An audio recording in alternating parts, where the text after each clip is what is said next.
them in place to keep us in chains. By show of hands, who else is sick and tired of the same?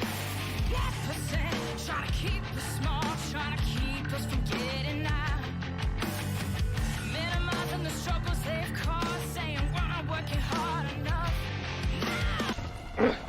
We really should stop this fighting. Otherwise, we'll miss the fireworks. There won't be any fireworks. And here we go. And welcome everybody to C.Ht. I am the great and powerful King of Kings, Prince of all that is awesome. Derek, how are you today on this lovely Tuesday, January 26th of the year that has been 2021? Woo. It's been an interesting month so far. We're getting ready to close it out. Last year went by really, really fast, but it seemed to drag. But now this year starting to already, it's like we're already in almost February. This is crazy. Like, I don't know if it's because I'm getting older and I'm just closer to the end, but everything seems to be speeding up, and I don't like that. Like, I remember like back in elementary school and middle school and high school, just seemed like that year would never end. And now it's like I can't get it to slow down. So I was like, I'm gonna die tomorrow. Whatever. But anyway, so this week is all about the mind, the body, and the soul, as we learned last night. And we're going to continue on with that this week. I mean, because like I said last week, I kind of got away from the mind, body, and soul premise of the show by talking to a bunch of bands and actors and actresses, which is still going to happen. Again, I can't reiterate that enough. But I'm taking a break from that this week to, again, refocus the attention on mental health and relationships and everything else in between, because again, that's all part of what the show is about, and we haven't done that in a while. So I'm trying to load it up, all that content that I've missed out on over the last couple months, I should say, and just kind of, refocus attention. And, bands and actors and actresses and comedians and directors will be back in the coming weeks. But right now, like I said, focusing my attention on the mind, body, and soul.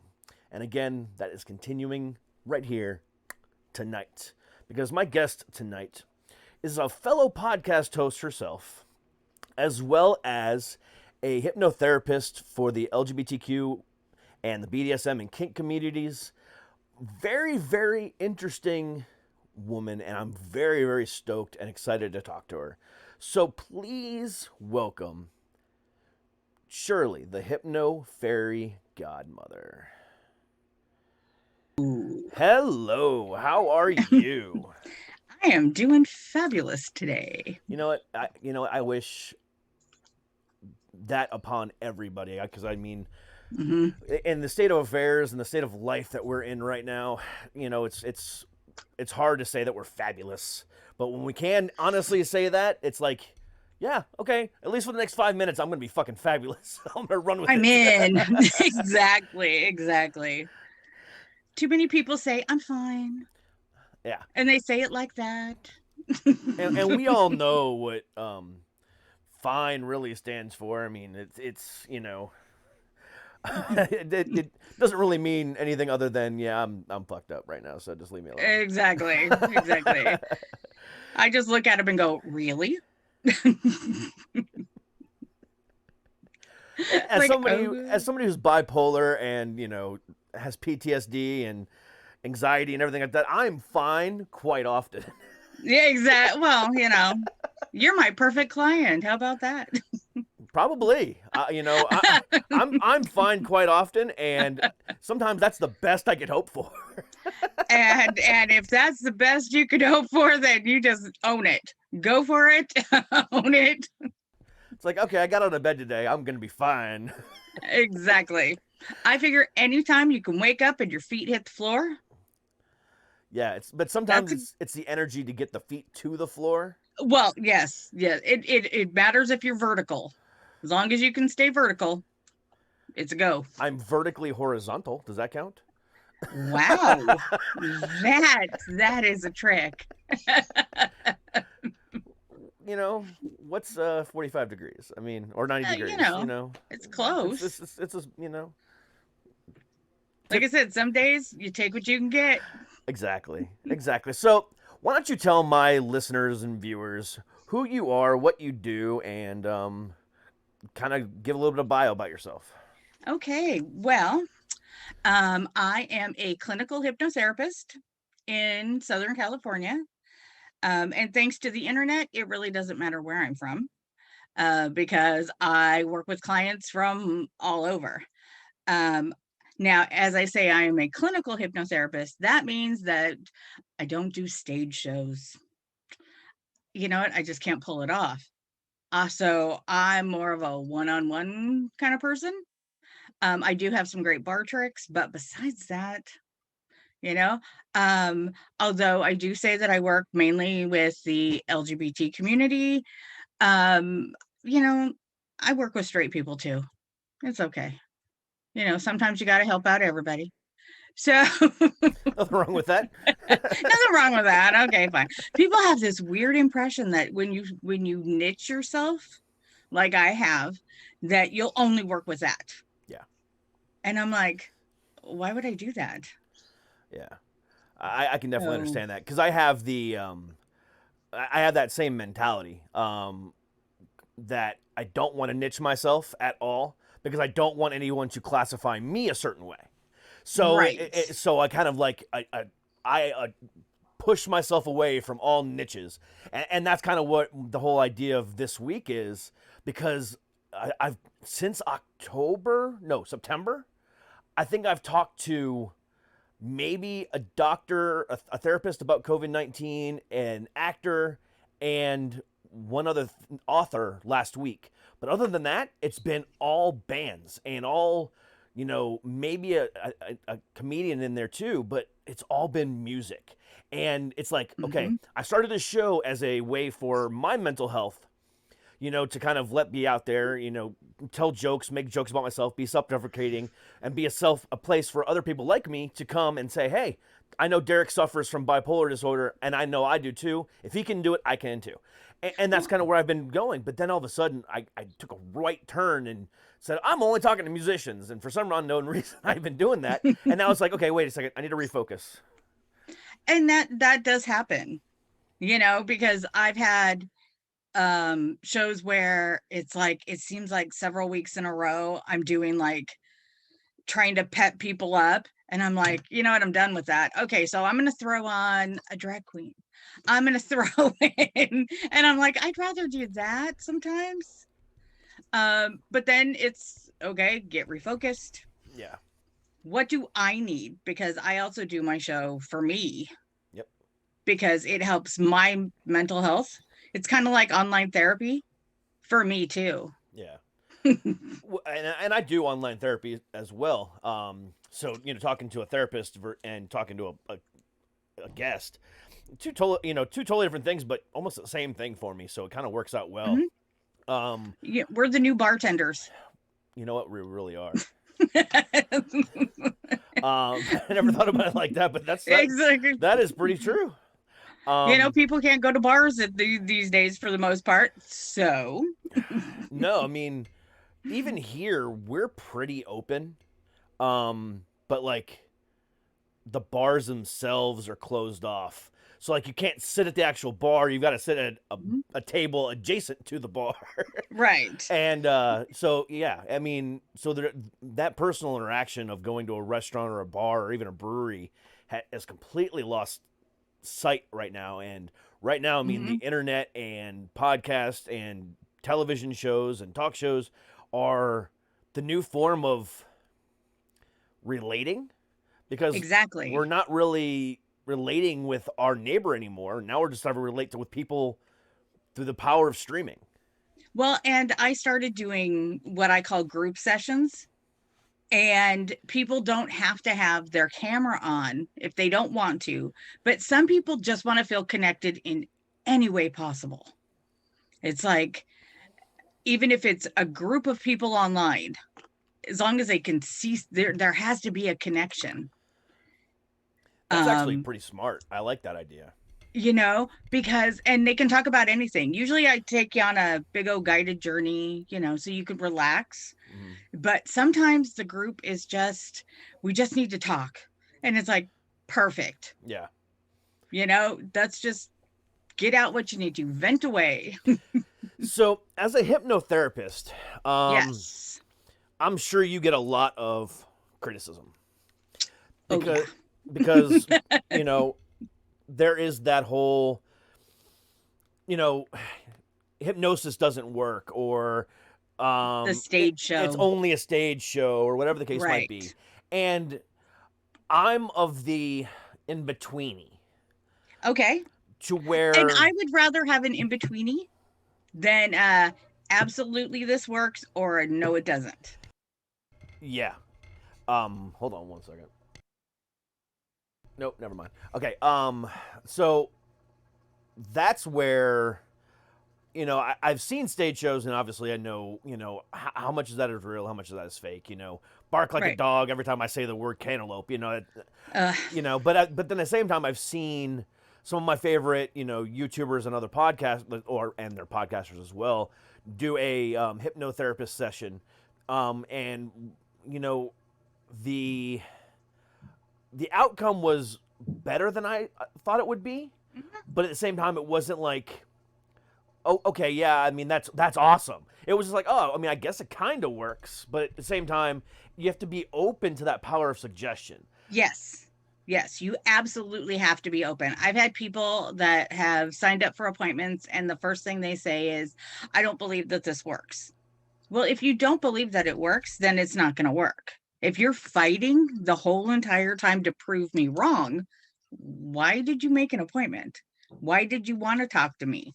Did you just want to prove something? Because that would have taken way less time. I could have just said, you're right. Okay, bye. Yeah, I mean, because your mind has to be open and clear in order to at least accept some of the suggestions, or things that you're putting into their brain. I mean, right? Right. And the most important part of that too is that people worry, and I always go, you know what? I can't make you do something you wouldn't normally do. So everybody's seen the movies where the person is hypnotized, supposedly, and they rob a bank, or and people get confused about that because of the stage shows. And what you have to figure out with the stage shows is that you're there, you're having fun, you've probably 3-4 drinks down, so you're wide open and open to suggestion. And so you can do the bark like a dog if you want to. I mean, it's just you're there to have fun. Whereas if somebody's trying to work out a serious problem or issue, maybe they're not quite so. I hope they're not 3 drinks in, but hopefully They might be. It makes my life a little bit harder if they're 3 drinks in. But yeah, I can't make you, none of us can make you do something that you wouldn't normally do. Now, that begs the question, because I know one of the things that has been really big over the last, maybe 10 years as far as hypnotherapy goes, is using it as a way of quitting smoking. Absolutely. So how can hypnotherapy work in a situation where that's not something you wouldn't normally do on your own? So how can that work? You kind of understand the question there? Totally. Yeah. Totally. So here's the deal. Somebody calls me, they want to quit smoking. I ask them whose idea it was. If they want to quit smoking, Gotcha. then we're good. And I actually charge more for quitting smoking, because sometimes you deal with a little bit, you got to have that commitment. Now, if you come to me and you call and you say, my wife's nagging me and so she wants me to quit smoking, forget it. It's not going to work. Gotcha. It may temporarily, like you'll leave, the session feeling that way, but you're automatically going to go right back because you didn't want to quit in the first place. So in those situations, it's more of a want to versus a normally would do situation. Right. So if you're ready, and I always ask, it's like, are you ready to quit smoking? Is this something that you want to do? Because it can't be somebody else's idea. And it kind of has to be that with everything that you come to hypnotherapist for, but smoking is huge. Smoking and weight loss, those are our two big, everybody comes to us. Yeah, I was just going to ask about weight loss. Yeah. Yeah. And if your life revolves around, Twinkies, then makes life a little bit harder.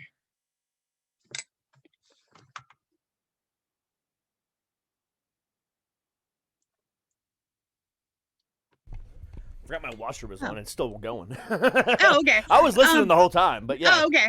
But then again, what I do, especially with my weight loss people, is that I don't take anything out of their diet. I add things in. Okay. Like, we don't take out everything that you want. But what we do is we work slow and we put in things like extra water. We put in a few more vegetables. We put in, taking that walk and so it feels more like a reward than, they say that the first three letters in diet is die. So yeah. So the important thing is to not make it seem like it's the worst thing you've ever tried to do.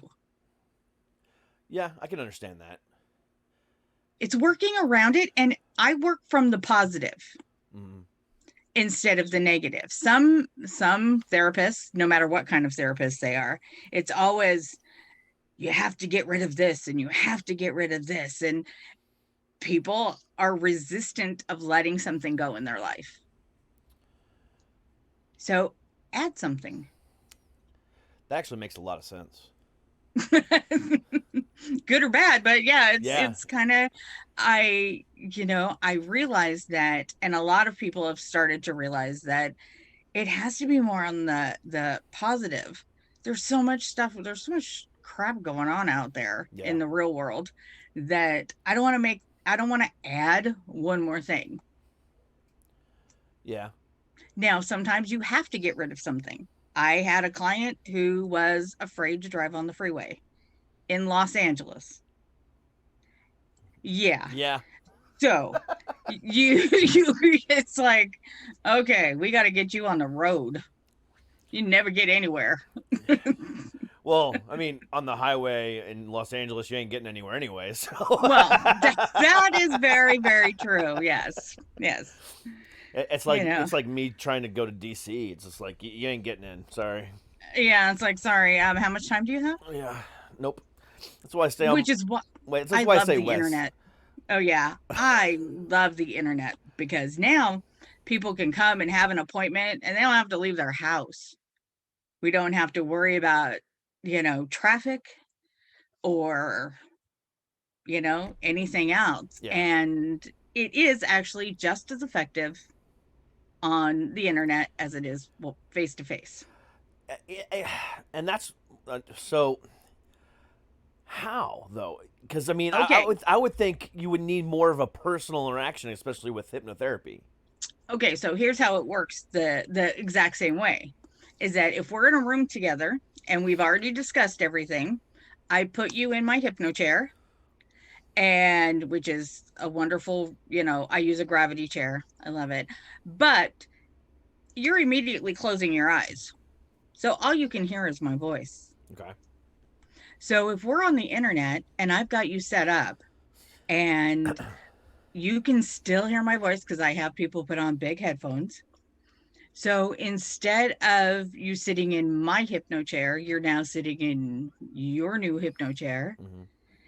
And as long as you have a nice quiet place, which sometimes is harder than others, all you're doing is the same thing. You're listening to my voice and I'm guiding you through. I'm a tour guide. You know what? I just guide you through. Your mind does the rest. And, with people being home more, I have actually had sessions where my client is sitting in their car. That's the only quiet place they can find. I don't know how safe that is, but no, parked in their car. I know. Well, and it's funny because the first thing I do on my show is I do this whole breathing exercise and make it fun. But I'm like, make sure you're in a safe place. And a safe place is not driving. no heavy machinery. I don't want any, and it's interesting because I've done some children's books towards hypnosis kind of, and they have breathing and things like that. And I always go, make sure that if you're listening to this in the car, that you have headphones on so mom or dad or whoever's driving can't listen, because that's the last thing I need. That's pretty funny. Yeah, you have to just go, okay, safe place. So, no driving.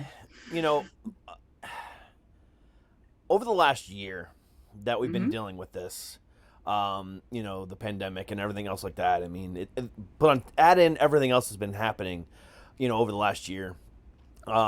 People have suffered immensely, other than just their pocketbook or their wallet, and at work and everything else like that. A lot of people have been struggling inside their homes with, their relationships and stuff like that.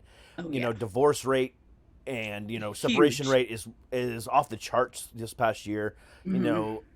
Add that in with like suicide and everything else like that. I mean, this year has just been horrendous for people.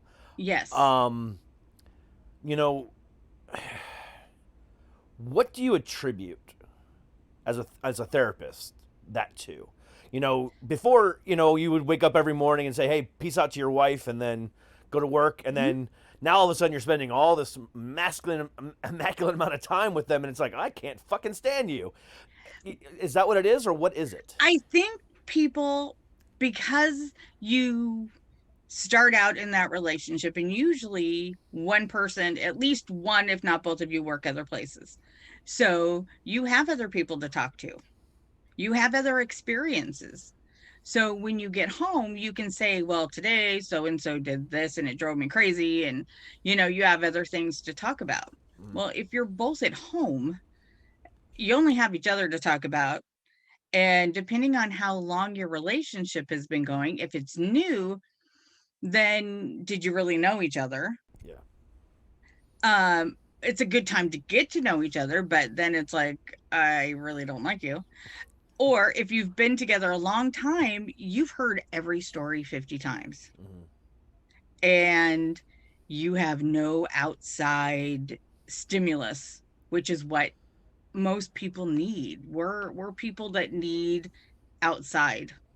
We need that connection. And if you don't have that, and then if you have kids and now you're homeschooling because the schools aren't open, that just added an extra bit of stress. And if you have one person that's helping and one person that isn't, then everybody has a normal amount of stress during their day. Whether it's person in the car in front of them, if you're running and doing a traditional job before the pandemic, your stresses were more or less limited. You either had great big gigantic ones or little tiny ones. There was no, everybody was just like, yeah, this person pissed me off, this person pissed me off. But it wasn't, I have to look at you every single day and I have nothing left to say to you. Which is why sometimes when I do the little group things, I'm like, if you just want to vent tonight, just vent. Nobody's going to know. Yeah. It's just us. Yeah, because like my wife and I did not survive this year. We separated on the 1st. We technically separated back in November, and she moved out officially on the 1st. But we were together for 13 years, and we didn't survive it. I had lost my job, my 9 to 5, pretty early on in the summer when everything really started to clamp down. And then I was able to turn this into a full-time, this is all I do type situation. I was pretty lucky with that.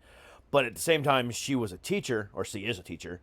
And so she was working upstairs. I was working downstairs. Plus our daughter was home all the time. And it just became a lot. And then, things just kind of took a turn for the worse. And we didn't survive it. And it absolutely sucked. But it was like one of those things where you kind of knew it was coming. But at the same time, you didn't want it to come. But it was like one of those things where at the same time, no matter what you did, there was no changing it either. And it was rough. It still is, obviously. And that has happened with a lot. I'm lucky enough that so far we're doing great. You know, me and my wife have made it through.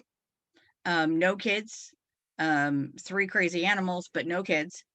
And I was the one that left usually in the morning because I had an office somewhere else. And I did that for a couple of reasons. The other thing is when you work from home, you tend, I don't know why it is, but you tend to get less done if you have a spouse or a partner, because now you're home. And so there are other expectations. If you're home, why aren't you doing this? So that's why it's been so stressful for most couples, because there is no outside. And if both people are trying to work from home, you know, you've lost kind of that connection with that made it more.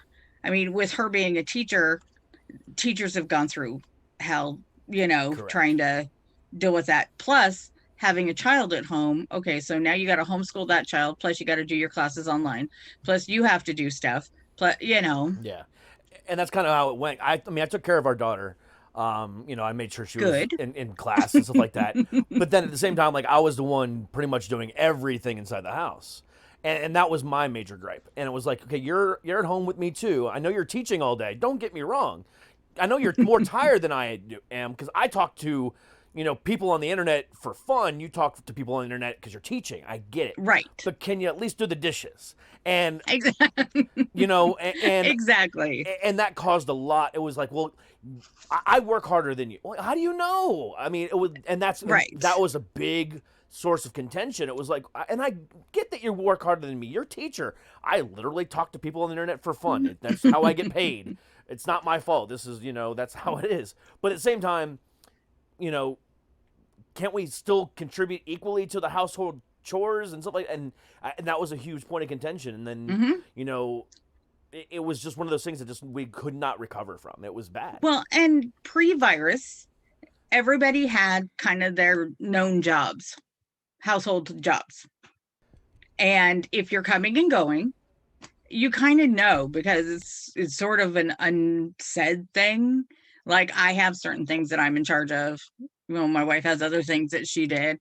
And when I was home all the time, and when other people are home all the time, those tend to get a little muddy. And it's interesting because with my job, it's a therapeutic thing. So it has to be quiet. And, you know, it's distracting being at home. So when you're trying to set those other boundaries, it's like, now I'm home and I work from this time to this time. My door is shut. It doesn't always work that way. Yeah. And it, you know, whether you're working from home or still trying to, you know, I think it's easier if you're still able to work outside. I would assume so, yeah. Yeah, because you still have that interaction with other people. So yeah, this has been, and I've talked to lawyers and things like that are like, man, the divorce rate is huge, or the separation, I don't ever want to see your face again, you know? Yeah. And I have people that ask me why, and it's like, you know, we've never been through this. You know, we didn't have any really big, the only even close to that is if somebody's like sick with the flu. That was the closest we ever had. And that was a couple days. And even a couple days, some couples can't make it if one person has the flu. You know what I would love to see once all the data comes in from last year, and, you know, once it's all, you know, secured, which is going to be another year. But oh, yeah.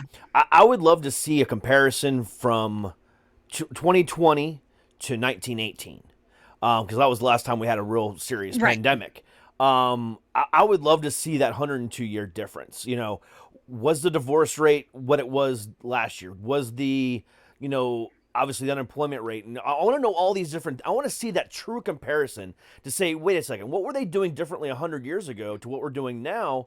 And why did that work for them, or why didn't that work for them, and why didn't this work for us, or vice versa? Well, I would say because, first of all, in the 1918 pandemic, there was, no internet, no phones, pretty much. And so that made it harder. And so there was no, like, at least now we have some sort of a distraction. If, you get really upset, you can always go online and watch, weird videos or whatever. They didn't have that. And as women really couldn't just go out and start a household on their own. If they wanted a divorce or they wanted to leave, there were less options for them. Yeah.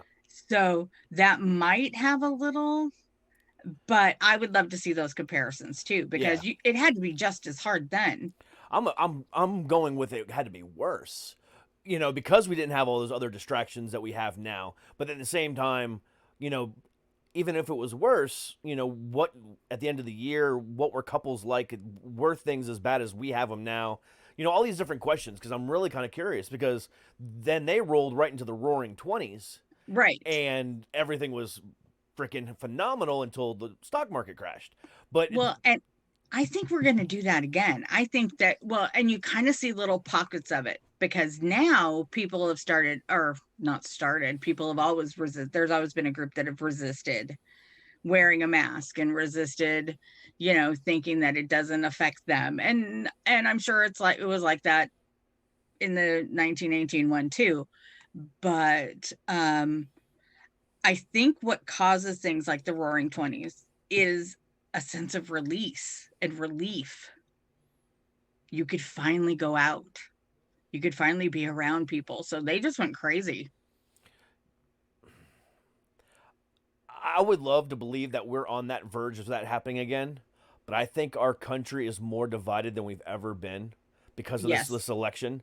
And I don't think that that's even if they come out tomorrow and say, hey, we got 7 billion freaking vials, let's go ahead and vaccinate everyone tomorrow, and then Tuesday and Wednesday everybody is happy you can go outside. But now, it's not going to be the roaring 20s again. It's going to be, well, I remember you were being a dick to me last week, or I don't want to talk to you anymore, or, oh, well, you voted for Trump and I can't stand you now, and no, you voted for Biden, I can't stand you. And we're so torn apart. And that's a huge thing, because even that separated couples, separated families. With me being online and stuff, I have lost family members that are just like, I don't want to deal with you. And I've, kind of felt the same way. And it's like, before everybody had an opinion, but not everybody knew what their opinion, that the other person's opinion was. Yeah. Now everybody knows how everybody feels. Yeah. And and you can't take it back. You can't. And the thing about it is, like, before I used to say, I have no problem with Republicans. I had no problem with, their belief system. And as a matter of fact, some of the things you believe, I have no problem with, because some of them actually make a lot of sense. Right. But then their insurrection happened. And then we're like, yes. well, that's what happened over the summer, and we're just doing the exact same thing. Why is it any different? It's like, motherfucker, you guys are comparing yourself to Black Lives Matter? Really? Exactly. That boggled my mind. And it's like, you guys have lost all credibility. And it wasn't all of the Republicans. Don't get me wrong. No. But it was a good majority of them. And it's like, this doesn't make sense. And if you didn't say anything against it, like you just sort of went with the flow, then it's like you have no conviction. It's like, if you didn't denounce it, then you're part of it. You may not even have been there, but if you didn't denounce it, and that just makes you look at that person a little bit harder, going, wow, if you could have, you would have been there, wouldn't you? I actually had friends that were posting, get in there harder. We're finally taking over. I'm like, Holy shit. How did I ever converse? Where was this? How did I ever become involved with you? I know, I had the same thing. And people that I used to respect in my field or used to respect as a person, you kind of start to go, wow, I wish I would have known that. Yeah. And you have to start, and then you start to question how you really relate to people. It's like, wow, was I that bad of a judge of character that I used to think you were like, okay? You know, we had different ideas on certain things, but I had no idea you were all up for, insurrection and treason. Wow, who knew? Who knew? Yeah, it hurts my heart to see Yes. what this country has come to. I remember even during in my opinion, it was a bigger scandal because there was an actual scandal involved versus what happened last year. There was no scandal involved other than, fake scandals. Right. In 2000, when the last time something like this similar happened, there wasn't even any infighting the way it No. was before. It was just like, okay, well, it's Florida. Fuck Florida. We don't even count them anymore. Screw them. But there wasn't like, oh, we're right. No, you're right. No, we're right. No, and it wasn't like that. It was just like, okay, I guess we're just gonna wait and figure this out for ourselves. And I think that most people just look at Florida and just go, Florida. Florida. Mm. Yeah. It's like the crazy cousin that you just go, oh yeah, okay. Love you, Uncle Bob. Sit down. Because once you're in the cray, you just kind of go, seriously, it's Florida. Yeah. That's why they have Florida Man. Which you think that you could do that with any state, and it's like, nope. You can with some of them. Well, you can, and I shouldn't, throw stones. I do live in California, and I do live like 8 miles outside of LA, so I have to take a step back sometimes, but I live 20 minutes outside of West Virginia, and I know West Virginia man is just as bad as Florida man sometimes. And it's weird with the West Coast and the East Coast. The way they look at things. And I'm sure, I don't know whether East Coast people look at Florida the same way we do. Because we kind of look at the South and the Southwest in one way. Because I've always been a West Coastie. Yeah, I used to live in Florida. I was there for 25 years before I moved to Virginia. Oh, lovely. Sorry. So I have a whole other opinion of Florida because I was there. But like, it's weird how even people on the East Coast and other southern states, even though Virginia is considered a southern state, and I don't see how, but I digress.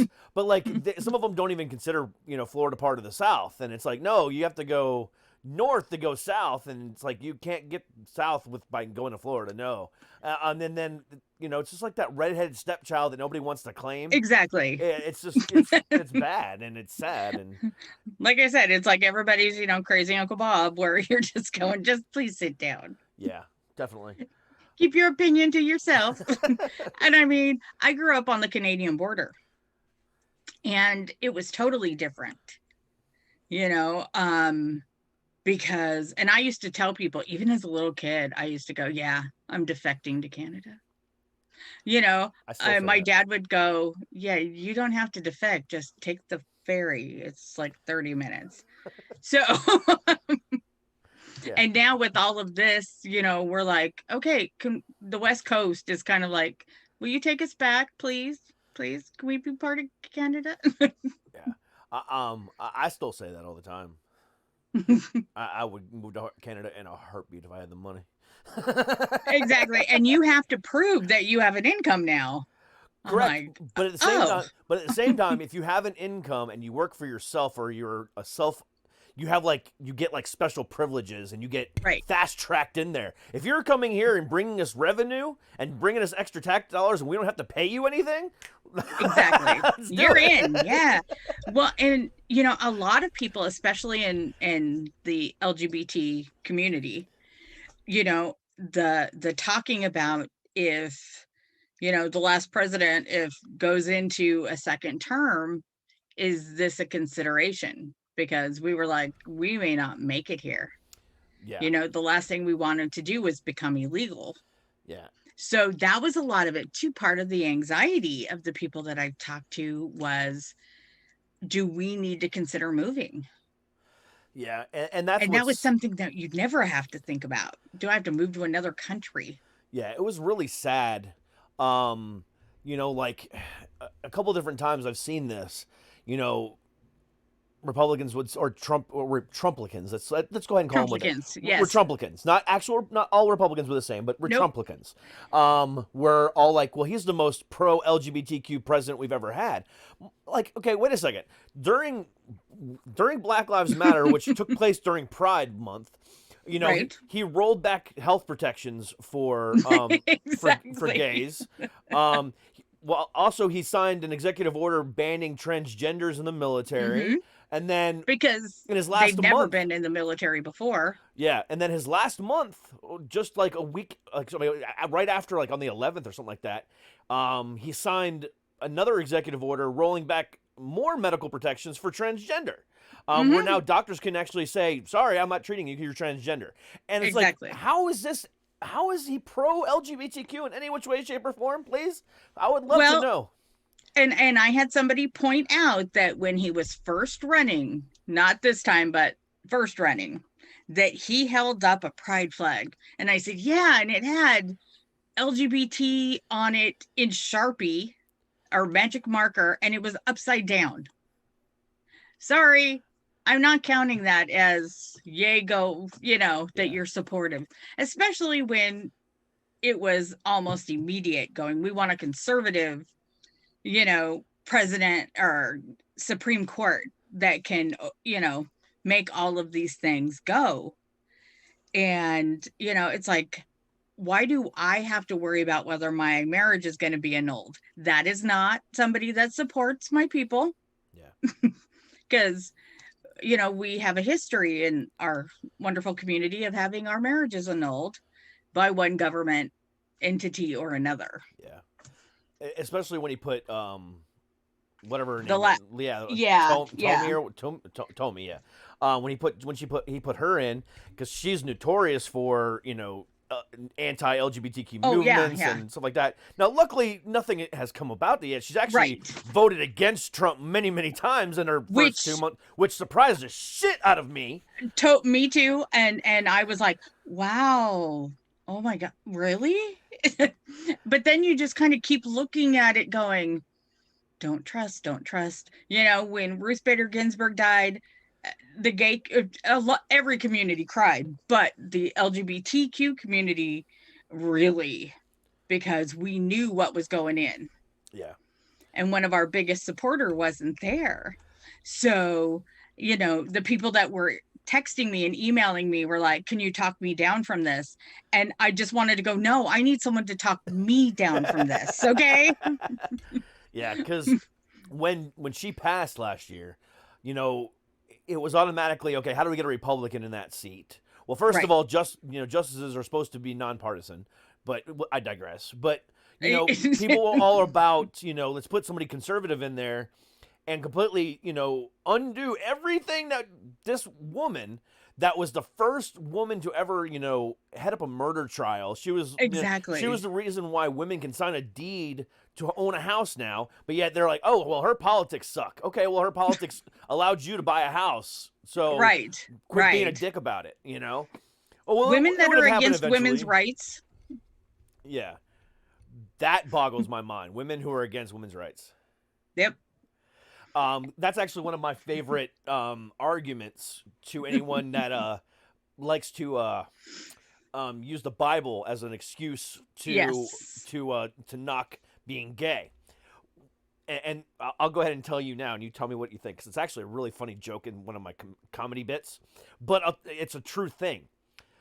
At that time, during the Old Testament,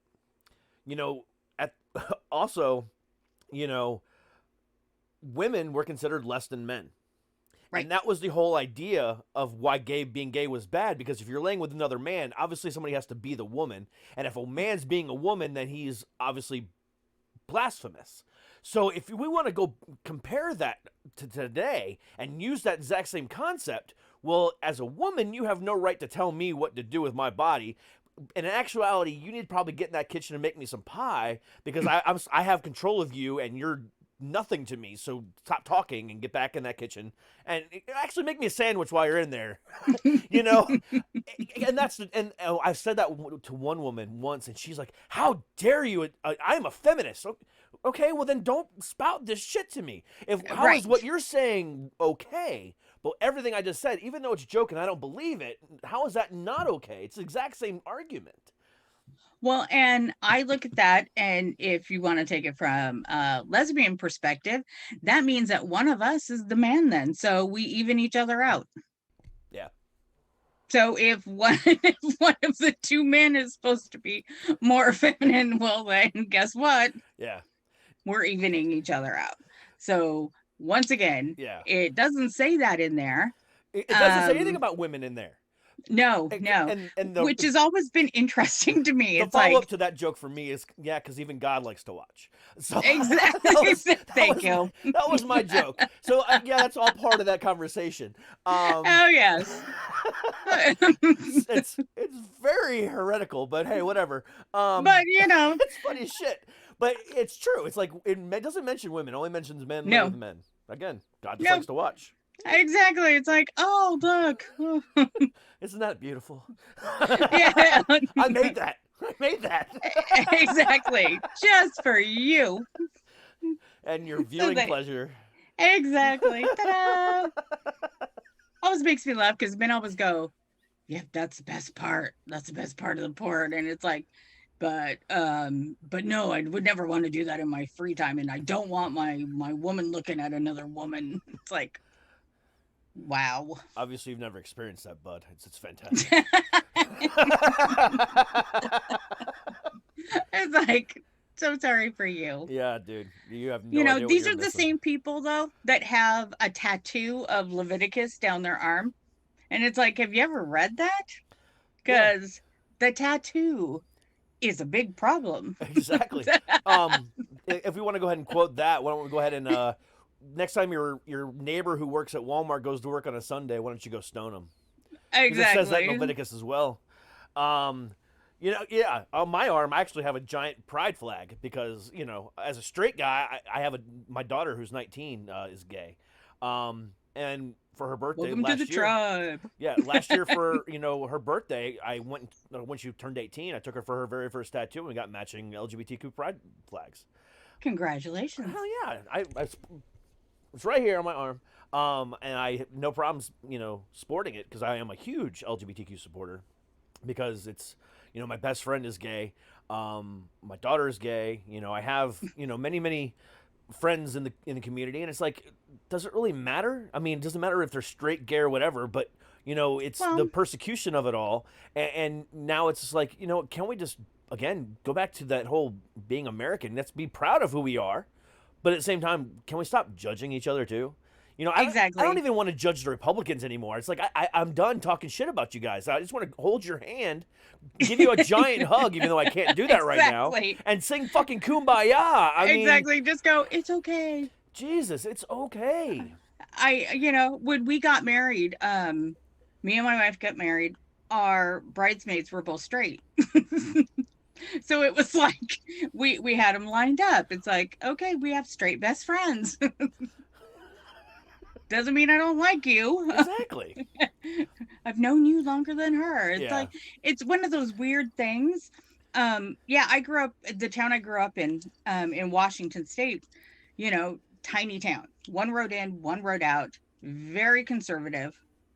So, it's all that you've grown up listening to all the labels and the jokes and you're just terrified, and I was the girl that, played softball as a catcher, took wood and auto shop, can rebuild your carburetor, but all my best friends were guys. And then when I came out, they were surprised. It's like, what? I gave you every hint. Was there no more hints I could give you? My dad was like, duh. But other people in my family were like, how did we not know that? I'm like, I have no idea. I did everything but sprinkle glitter every time I walked into a room. Yeah. Y'all didn't get it. My 19-year-old came out as bi when she was like 12, and I'm like, you're not bi, you're gay, and she fought it forever. I'm like, I know you are, and she's like, no, I love everybody. I'm like, okay, cool, you can be gay, bi, pan, whatever, I don't care. I love you regardless. And then when she came out, like right before that summer before her 18th birthday, so going on 2 years now, I was like, I've been telling you this for like 6 years. And she's like, what? She's like, you didn't tell. I'm like, yes, I did tell you. Exactly. You just didn't believe me. But like, she's a lipstick, so it's like, okay. But it was just much easier for her. Correct.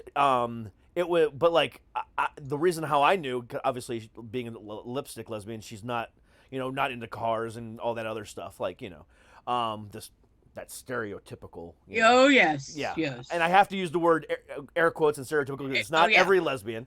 But like with her, it was like I could just tell by the type of boys she was bringing home. Mm-hmm.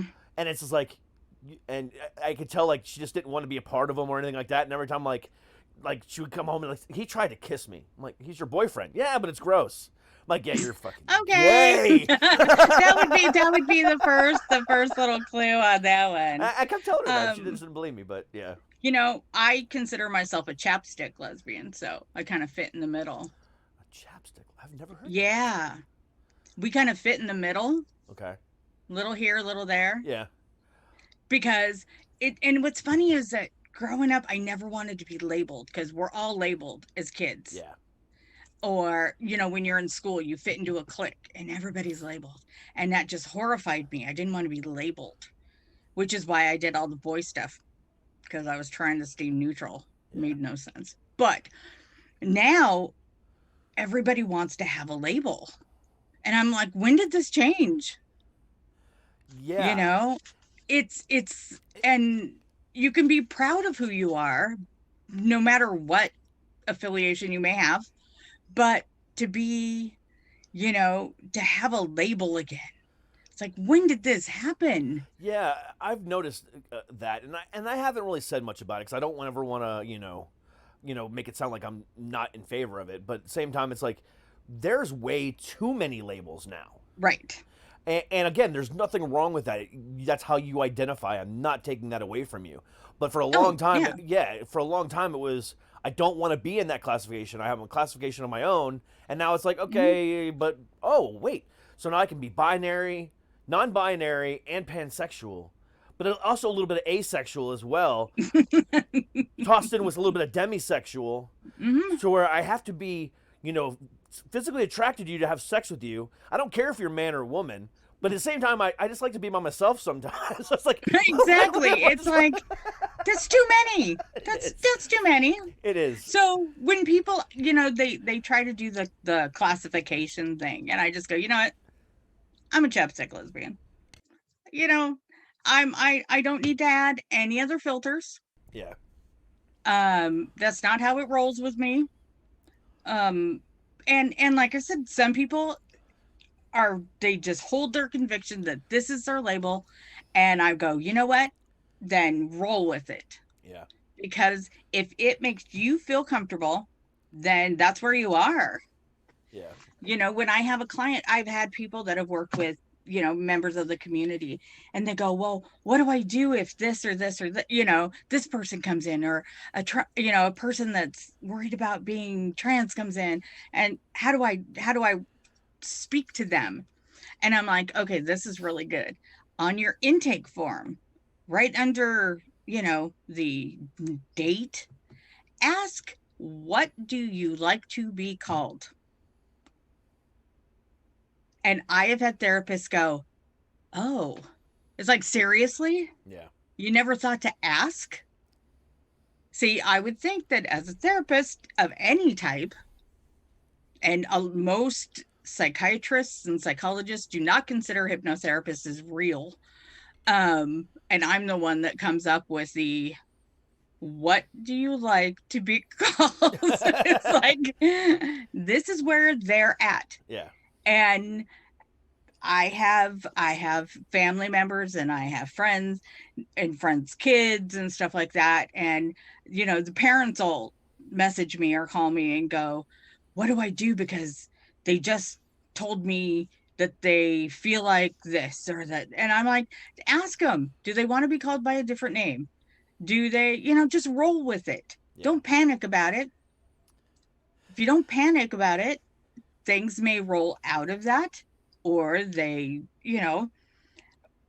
just let people be who they are. Yeah.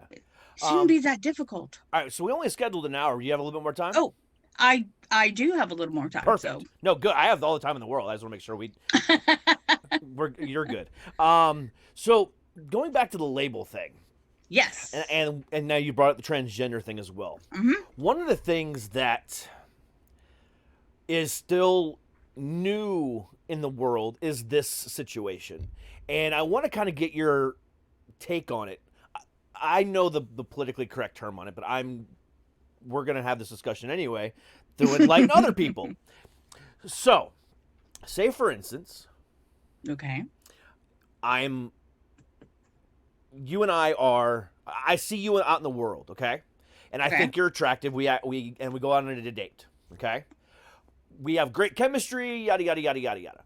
Okay, in my head, the entire time, you're a woman. You're a woman, you're a woman, you're a woman. Then it comes out later, after we have this good chemistry, everything's, I'm falling for you, blah, blah, blah. I'm transgender.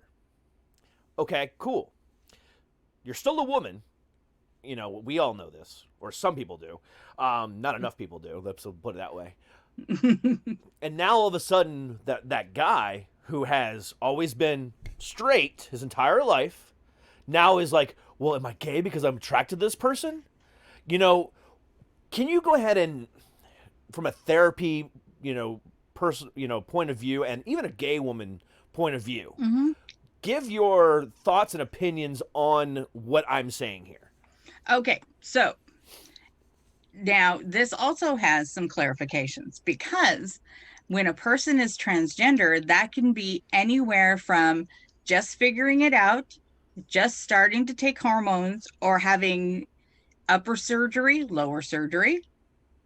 Some people don't feel like, so if you have chemistry with somebody and they've maybe had upper surgery, but not lower surgery, you have an obligation to tell that person that you're dating.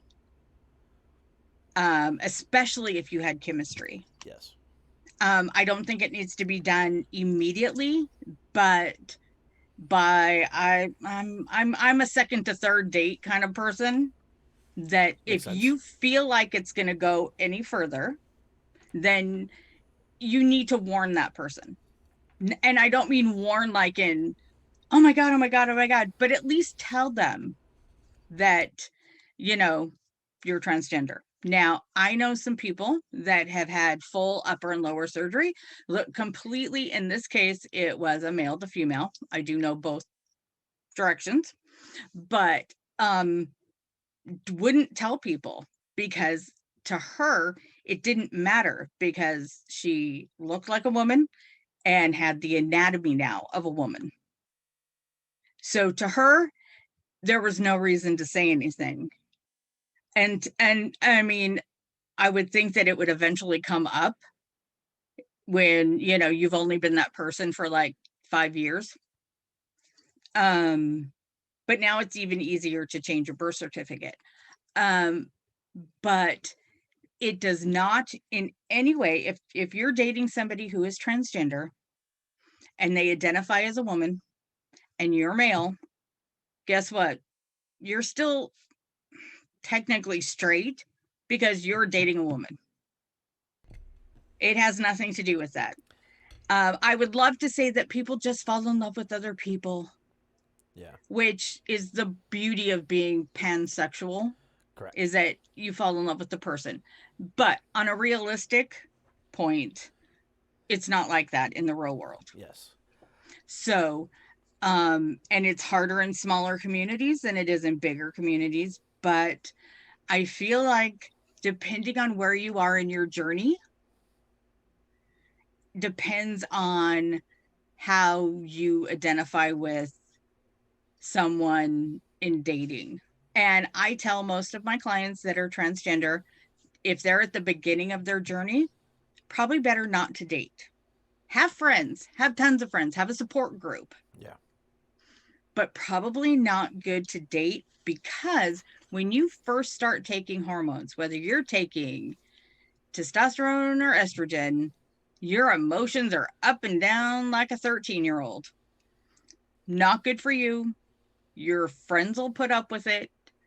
New partner, probably not. Because it's almost like going through puberty again. Absolutely. That's exactly what it's like. And so your body's going through changes. Your brain's going through changes. Yeah.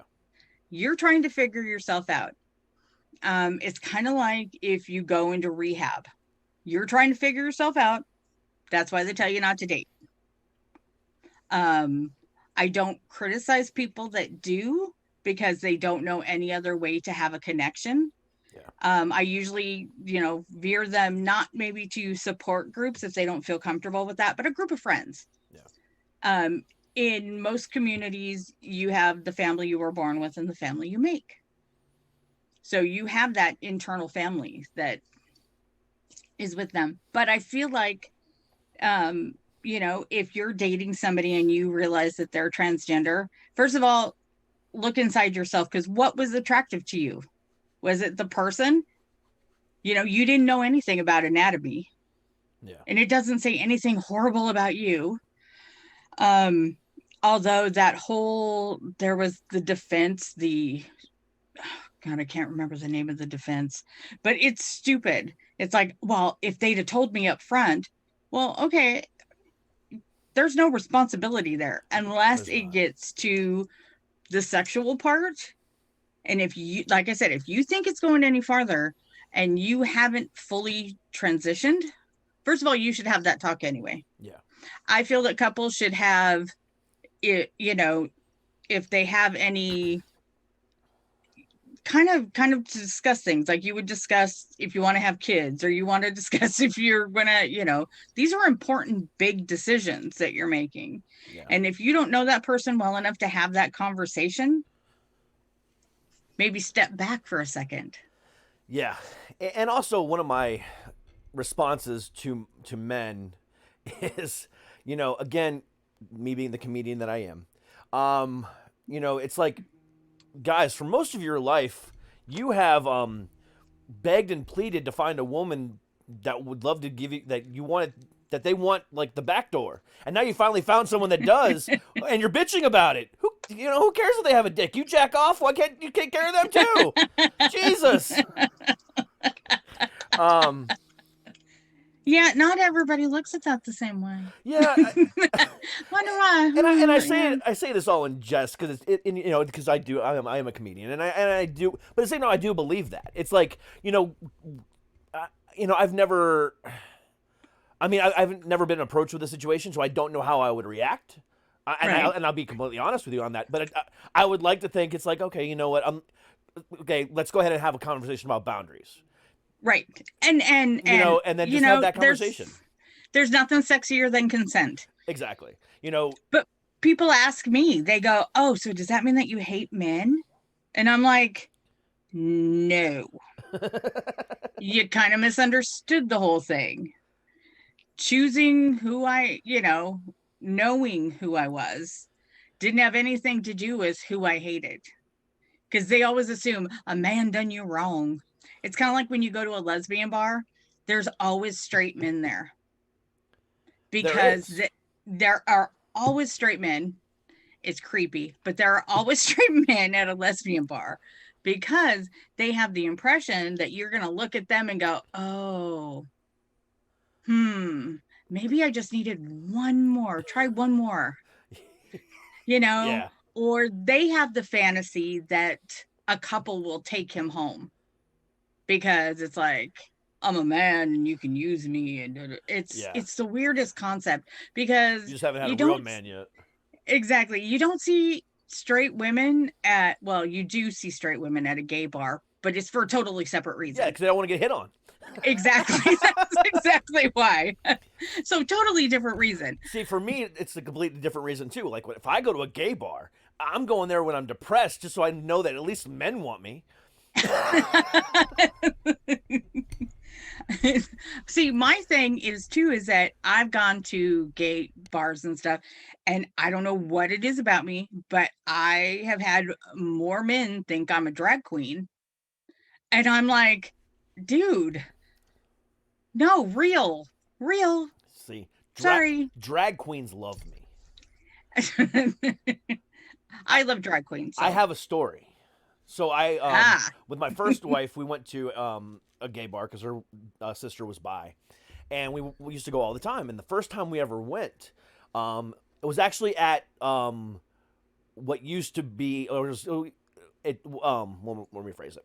It used to be called something else, but now it was Pulse. But then it was, oh, okay. So it was before it was Pulse, but yes, so it was that Right. club. But anyway, Right. and they used to have this gigantic drag show every Saturday, and it was huge. I mean, it would pack about 500 people into this room, and then on top of that, they had the dance club, and the actual club itself was a big fucking place. Went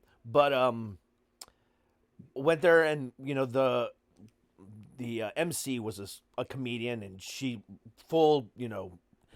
anyway, she's a big, massive dude.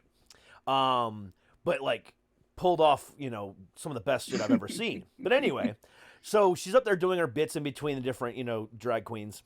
And she kind of looks at me and goes, "Why is this straight motherfucker in my show?" And I'm like, "Oh God." He saw me. And so she calls me up on stage and like just starts like absolutely just tearing into me, like roasting me beyond anything else. And then like all of a sudden all the drag queens come out and start coddling me because and I'm playing into it like, oh, she's making fun of me, and she wanted me to. She's like, just gotta go with it. And I'm like, okay.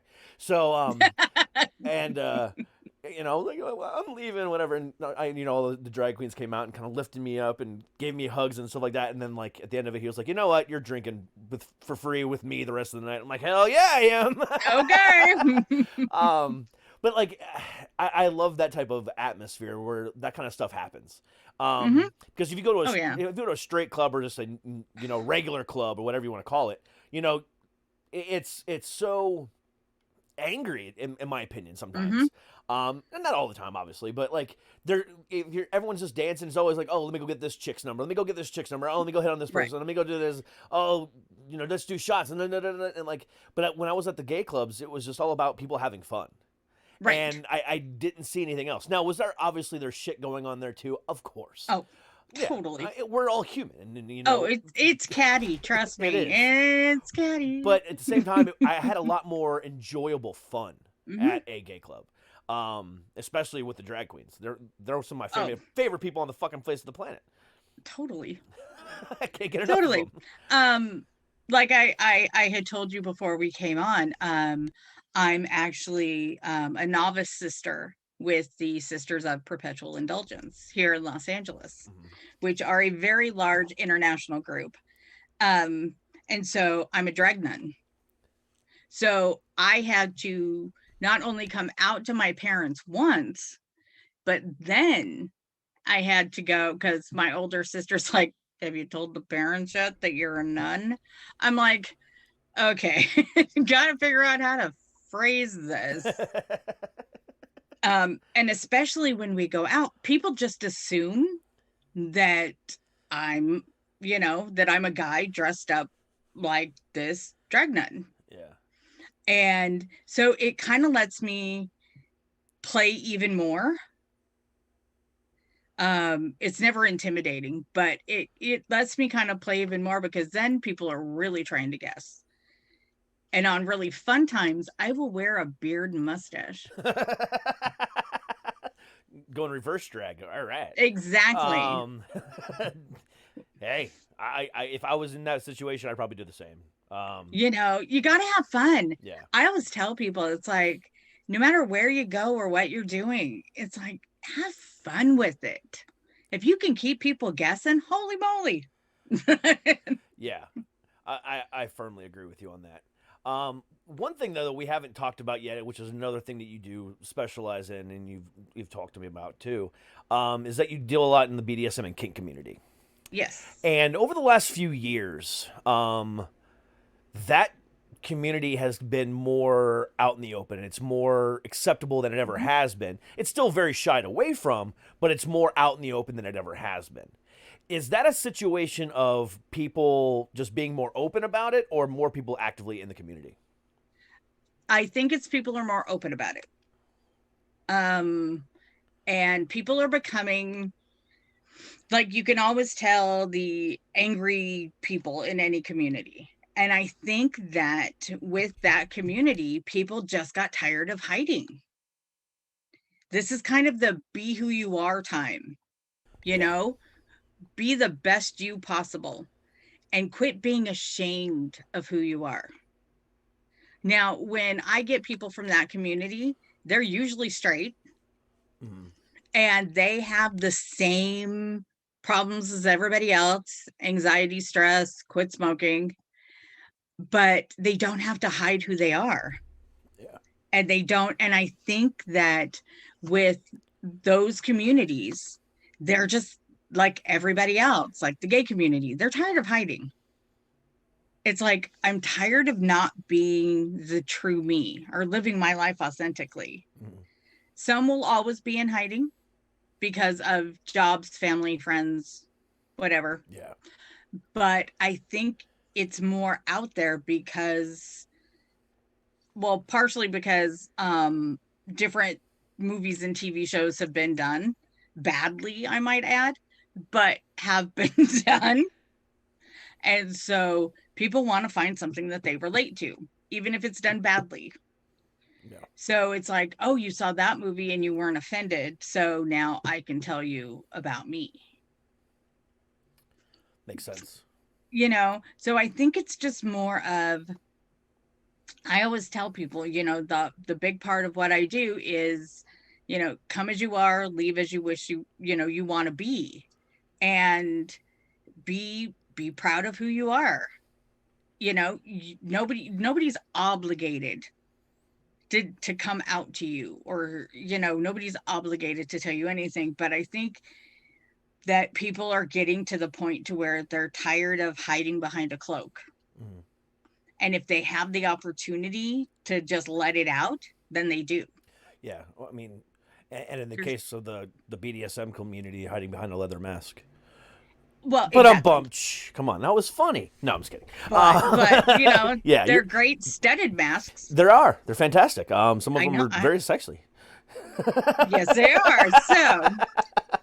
So, you know, there's a lot of truth in the humor that I say. But you know, one of the things that I've always had an opinion on, as far as like the kink and the BDSM community goes, is in those types of relationships, you know, in my opinion, they are stronger and more, and I say this loosely, but you'll see what I'm saying in a second.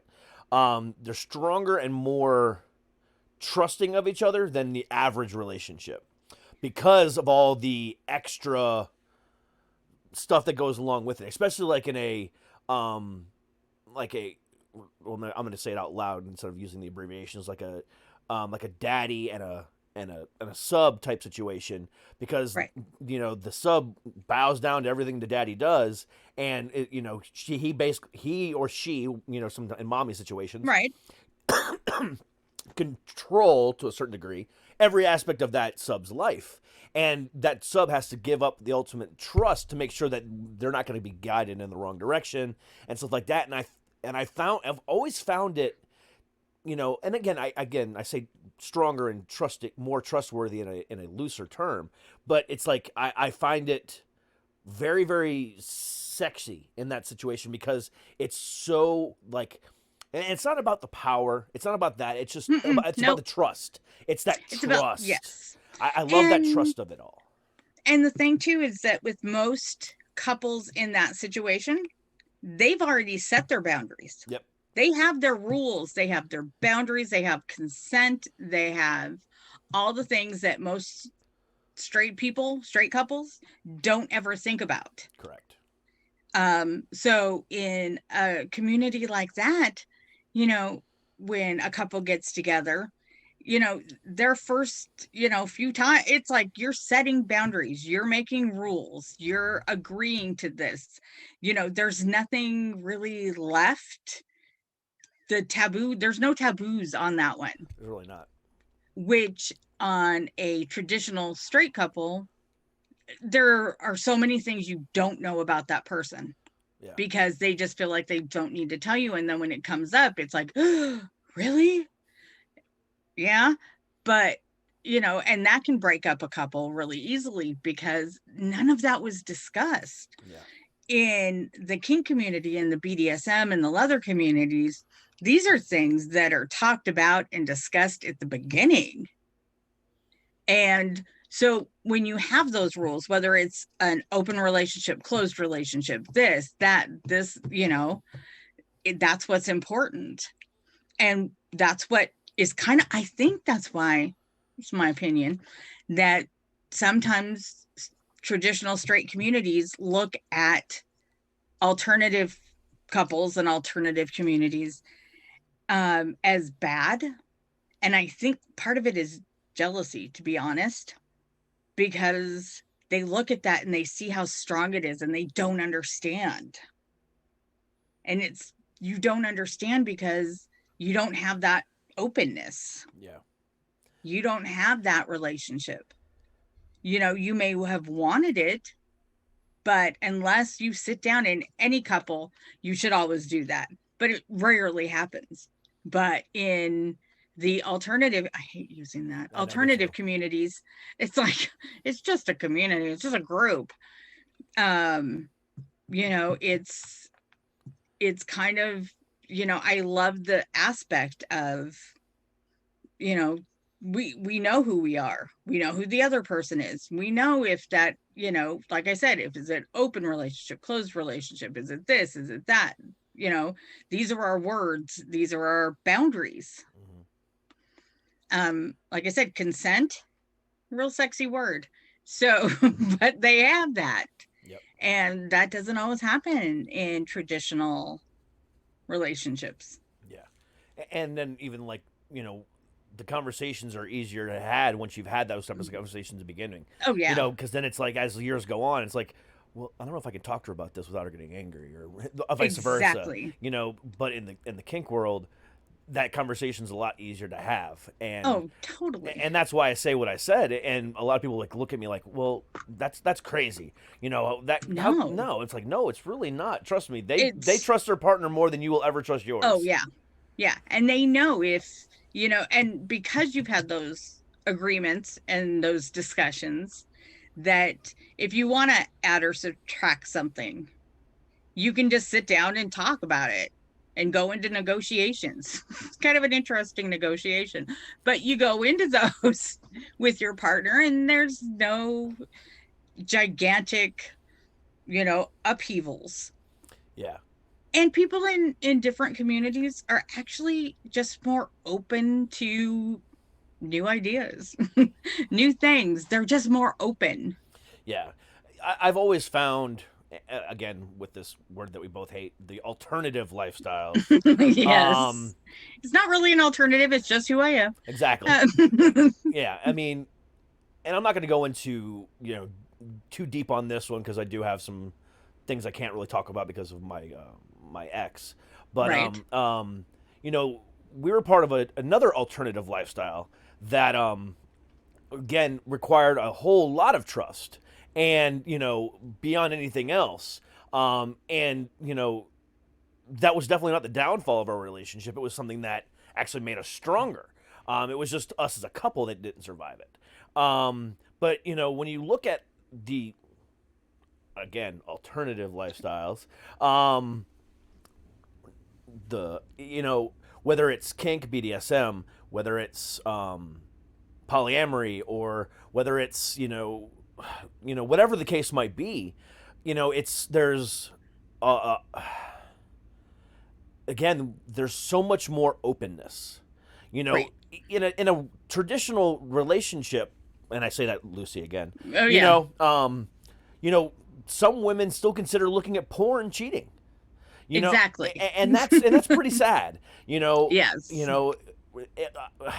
My wife or my girlfriend now or whatever, even in my past relationships would be like, motherfucker, you watching porn without me? Exactly. It's like, wait a second. Yeah. You didn't think to call me in? Call me. Where was I? And again, or that kind of stuff is it's keeping your mind open and allowing your partner to have that ultimate trust that Right. you don't get anywhere else, in my opinion. And trust is one of those things that, once you lose it, you never get it back. No, you don't. So if you start out with trust, I mean, I actually know people that when they get married, they go, he's going to make such a great starter husband. Yeah. I'm like, seriously? Yeah. You're not even going to give this a shot? Well, yeah, a few years, just to kind of get my feet wet. It's like, are you a collector? I've known people like that too. It's like, oh my God, really? That's the strangest thing I've ever heard. And I just kind of have to look at him and go, wow. Yeah. Does your husband know that he's a starter? Because if you haven't discussed that with him, he may think he's long term. He may not realize he's on the 5-year plan. Yeah. So Eventually gonna be traded in for a newer model. Exactly. So having that trust. I didn't realize we're going in for the rental option. Exactly. It's like, if you were just gonna rent me, why did we get married? Exactly. That's a lot more paperwork. So, Yep. it's like, if you're a rental, you could just turn them in and go.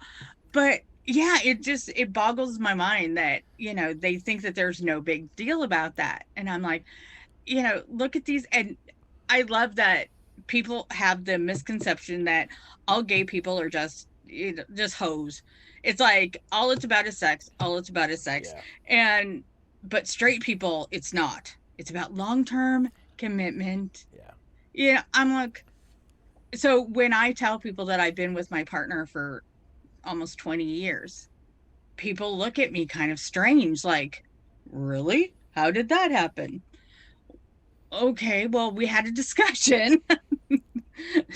We may not have started out with the discussion, but we got there. Yeah. And it's like, it's just like your relationship, only better. Because we actually, and I love talking to couples, because especially straight couples, I'm like, have you talked about it? About what? Okay, you're in therapy right now. You know that, right? Okay, you should talk to them too. Depending on, you don't have to if you're, scared of spiders, but you might have to if you're having like a relationship issue. Oh, it's too embarrassing. I can't talk to them about this. Exactly. It's like, then why are you in a relationship really? with them? Yeah. Exactly. There's just more open. It's more honest. It's, this is who I am. And I know long-term gay couples that are part of that kink leather BDSM community. So you can still have it. It doesn't, it's back to those labels. It's like, you don't have to label everything. Yeah. You're just you're a little bit of this and a little bit of this and a whole lot of just together. Exactly. Which is why I say, just have fun. Just have fun and be who you are. Be who you are. It takes people a long time. I mean, it took me a really long time. I seriously moved 1,500 miles away from where I grew up so that I didn't have to tell my parents. And then I realized that after I moved, all my crap came with me. Every bit of that shit I was running from, still here. Yeah. Can't run Didn't from your go problems. anywhere. Yep. Can't run from your problems. They just follow you everywhere you go. Nope. So even a different state didn't change anything. I was still eventually going to have to do something. So, it's like, get it out in the beginning.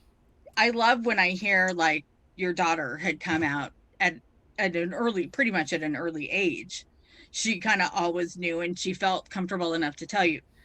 Where I know 40 and 50-year-old adults that are living a lie. Yeah. Because they just don't, they know, but they just don't have the courage to hurt people around them. Yeah. And not everybody hurts everybody. A lot of people will actually look at them and go, yeah, we were just waiting for you to catch up.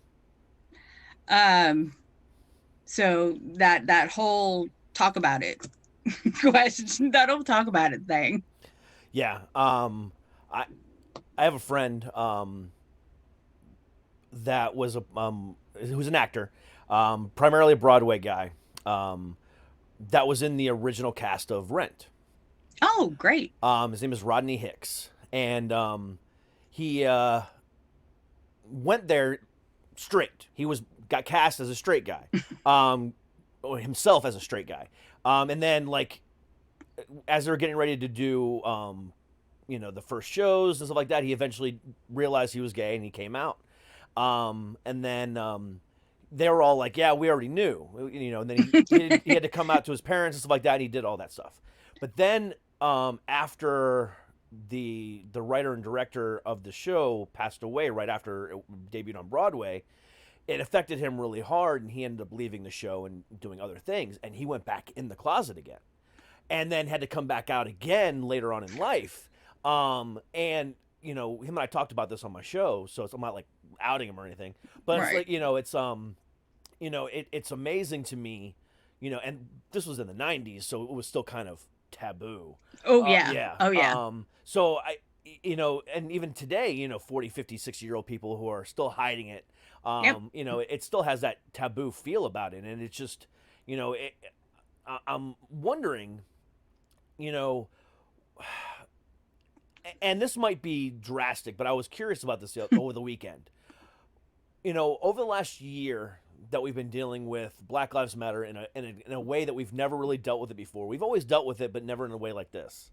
People are going back and looking at old movies, old television shows, and removing, anything that was racially charged for the sake of being racially charged versus like adding to the story point. Okay. Or, removing Right. TV shows that have blackface in them or stuff like that. Right. Do you think that because... Let me rephrase this question. Do you think that if we went back and did that with all of the anti-LGBTQ stuff or the false information that was given out as far as like television shows and movies, and we kind of dissected it the same way? Now, obviously, again, this is drastic, but do you think Right. that some of that stuff that's still out there, I mean, even as a couple of years ago, when we weren't calling them transgender, we were calling them transsexuals or transvestites, or, Right. anytime they use the F word for gays or whatever the case might be, that stuff's still out there. Do you ever watch something old from the old or, and see something like that happen and it's like, oh, maybe we should get rid of that? Or do you think that's part of our history and maybe we just need to embrace it? Or, what are your thoughts on that? I think that's a part of our history. Okay. I think, hold on just a second. No problem.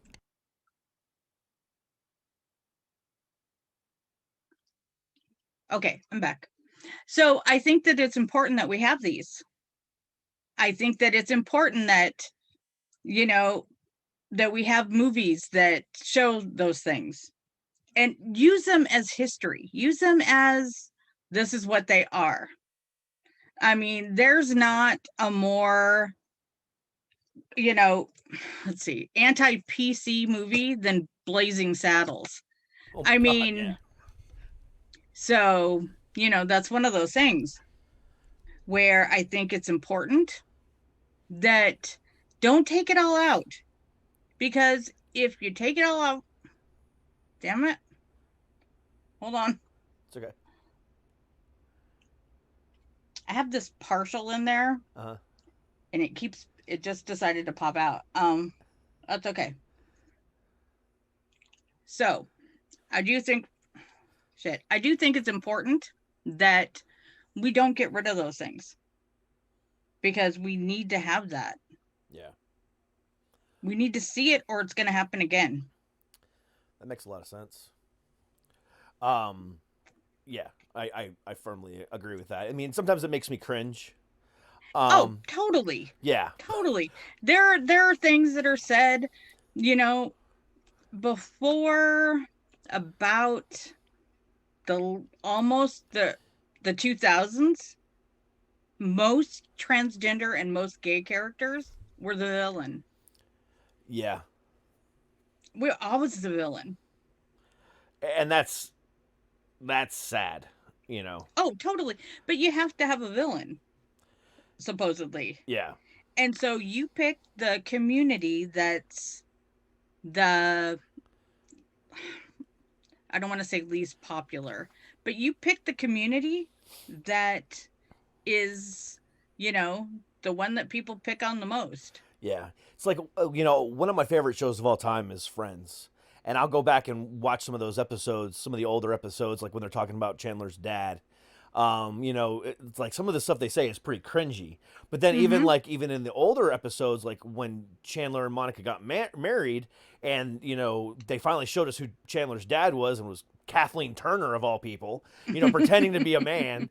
You know, there was, I think it was at the wedding, the woman who played Chandler's mom, I can't remember her name, another famous actress, but you know, the dad walked in and she walked in and she's like, you know, the dad's like, well, you know, you look amazing in that dress, you know, or isn't that dress a little too tight for you or something along those lines? And then she turns around and goes, don't you have a little too much penis for that dress? You know, it's like, guys. Exactly. Yeah, it's like, okay, I get why it was funny at the time, Right. but that did not age well at all. And like you said, there's a difference between using whether a person is gay or not to help the story move on. Yeah. And then there's a time you just use it for a cheap joke. Yeah. Yeah, because like also in that, And you don't want to, yeah. in that same, you know, series, you know, back in season 2 or 3 when Ross's ex-wife got married to a woman, you know, married her partner, you know, at the party, Chandler walked up to one of the lesbians and he's like, penis schmenis, we're all people. It's like, come on. Now, you know, that one's a little bit, you know, more of a typical, even today, that's a typical gay, you know, Right. straight person thing to say. Yeah. You know, is Yeah. it, but, you know, so, you know, even some of those jokes is kind of like, okay, that one kind of aged well, you know, to a certain degree, but the Right. the ones with Chandler's dad, I was like, ooh, Exactly. yeah. And I don't honestly think that they knew how to handle it. Yeah, I You mean, know, that think show, of when Ellen came out. yeah, oh my god, You know, crazy. when Ellen came out, people went nuts. And nobody knew how to handle it. Yeah, And then a couple weeks ago, we now have Elliot Page, yep, you know, who is still going to be playing a female character on Umbrella, the Umbrella Academy. And I love that, but it's just sort of one of those weird, you know, yeah, where people are a little more accepting, but you look at some of the older movies and if you don't see it, you're going to repeat it. yeah, We can't ignore that it happened.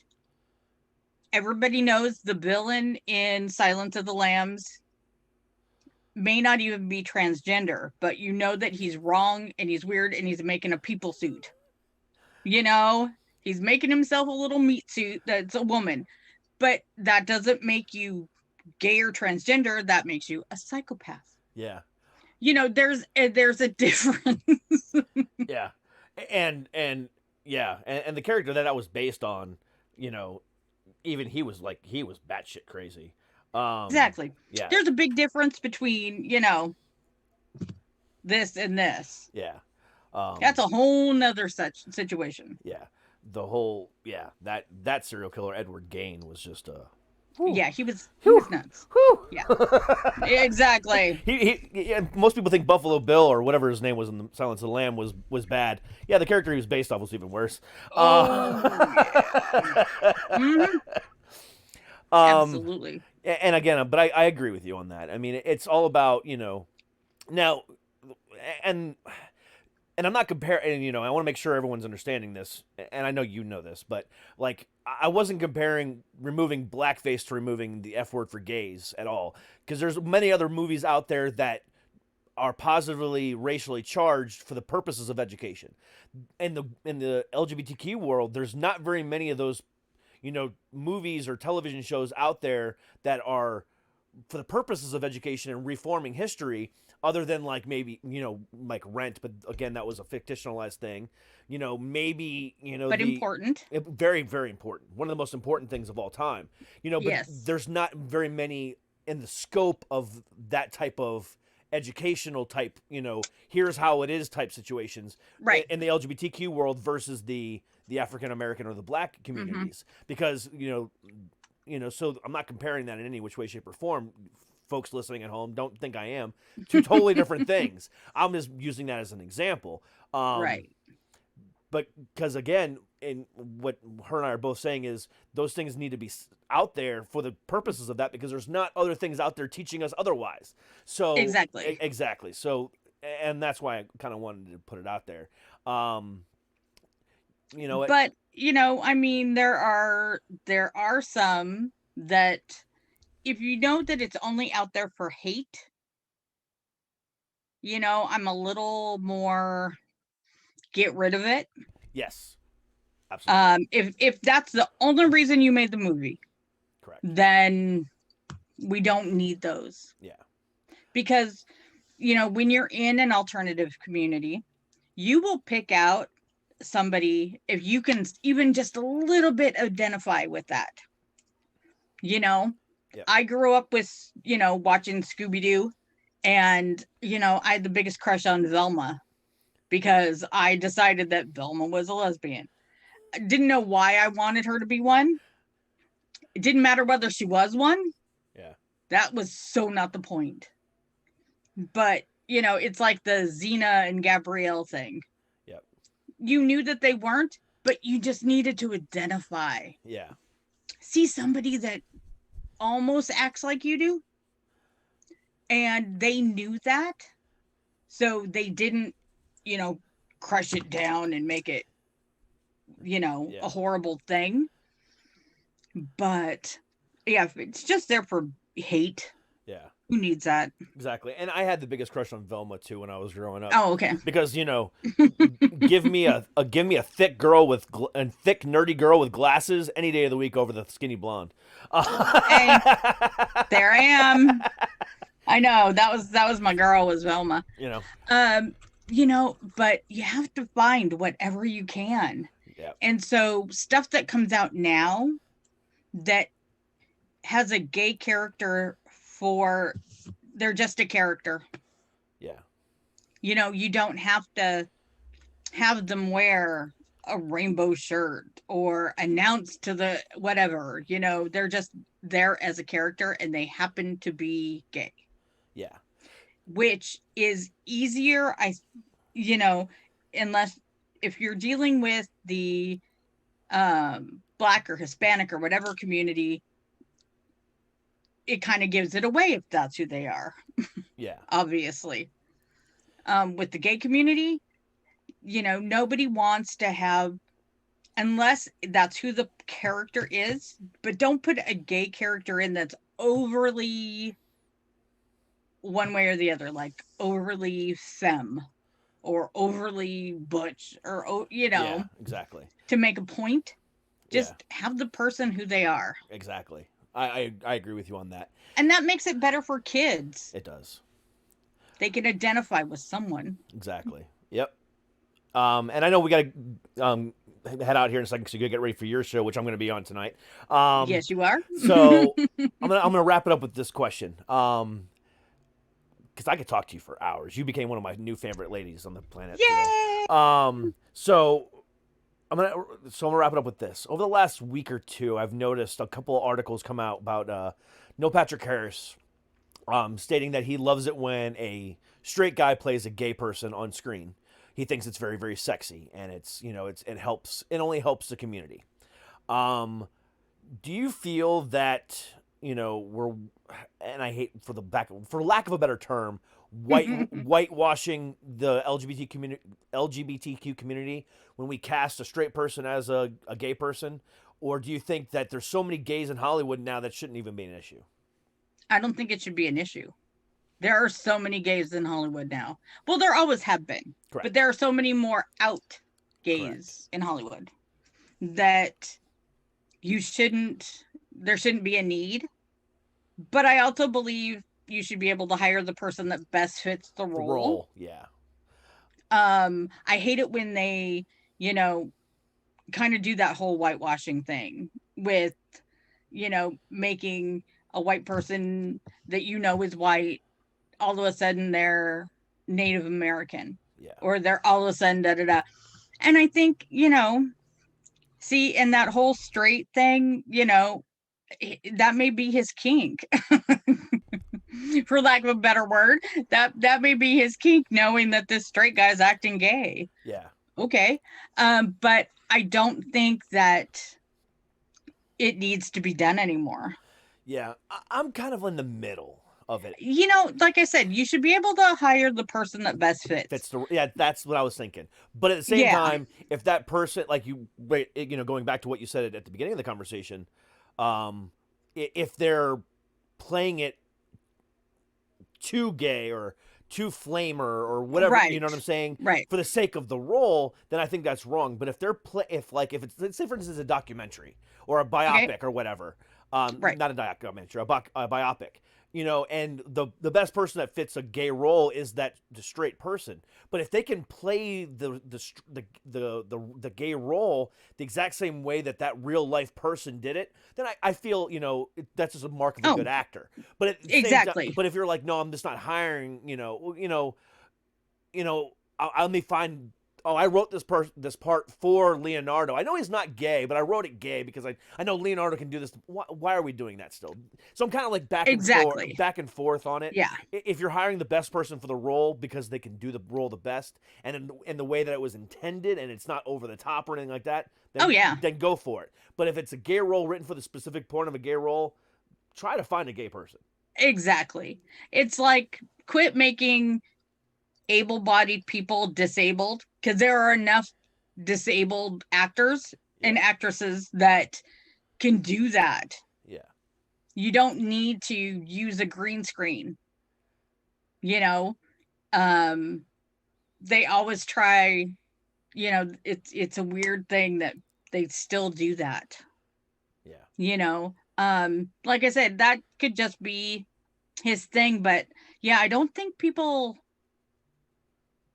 sometimes it gets out of hand. It does, and that's why I brought it up, because I was. And it doesn't need to be, but yeah, it's kind of weird. You're 100% right. Like I said, you have just become one of my favorite people on this planet. I have had so much fun with you it doesn't even feel like we've been talking an hour and 45 minutes. I know. It's fantastic. And we're going to do it again here in another hour or so. We are. And, but we're going to do it your way, not my way. Okay. But no, in all seriousness. The consent. We did it your way. Exactly. Now we're reversing roles. That's fine. I can reverse roles every once in a while. But no, in all seriousness, this was a great conversation. It went exactly how I wanted it to. Good. Me too. It was perfect, and I hope the audience really learned something or got something out of this conversation. Whether you agree with us 100% or not, that's not the whole point of this conversation. No. At least walk away learning a little bit more, one thing more, and kind of say, yeah, I kind of see that one point. Everything else I agree with, but that one point I agree with. If we did that, then we did our job, and I hope you guys enjoyed it, because I know sure as hell I did. Again, thank you so much, Shirley. You are. Oh, no problem. I'll come back anytime you want me to. You are an absolute doll, and I love that. And I use that term loosely too. Well, that's okay. But no, you're just a fantastic person. I appreciate that. Thank you so much. No problem. This has been great for me. Absolutely, me too. But guys, thank you so much. It's been a great day. We'll be back again tomorrow, same time, same place, and everywhere else in between. But until then, thank you so much again. I love you. Stay happy, stay healthy, and as always, stay heavy. We'll see you guys tomorrow. Peace out.